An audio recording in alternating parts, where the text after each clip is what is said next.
நான் கேட்குறேன், இந்த உலகத்தில் நடக்கிற எல்லா நன்மைக்கும் தேவன் தான் காரணம்னா, இந்த உலகத்தில் நடக்கிற எல்லா தீமைக்கும் யார் காரணம்?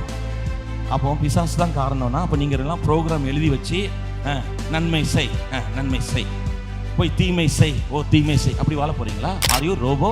அதான் தப்புன்றேன். சொன்னவங்க யாரும் வருத்தப்படாதீங்க. நானும் அப்படிதான் நினைச்சேன். God is in control அப்படின்னு சொல்ற வார்த்தை மாதிரி கெட்ட தூசணமான தவறான உபதேசம் உலகத்துல வேற ஒண்ணுமே கிடையாது. இந்த பிளாக் பீப்புள் இப்ப கையில மைக்க கொடுத்தீங்கன்னா, அது ப்ராஃபட்ஸ் சொல்லிட்டு வந்துட்டான்னு சொல்லுங்களேன், God is in control, ஓ அப்படி கத்திட்டே இருப்பான்.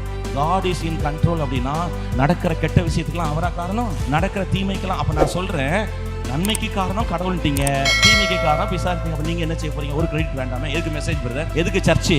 இது முட்டாள்தனமானது. என் கையில என்ன இந்த பூமியில கடவுளாய் வைத்திருக்கிறார், என்னை தேவன் இந்த பூமியிலே ஒரு தேவனாய் வைத்திருக்கிறார். தேவனை உடையவர்கள் தேவன் என்று சொன்னார். பூமியையோ மனுபுத்திரனுக்கு கொடுத்தார்.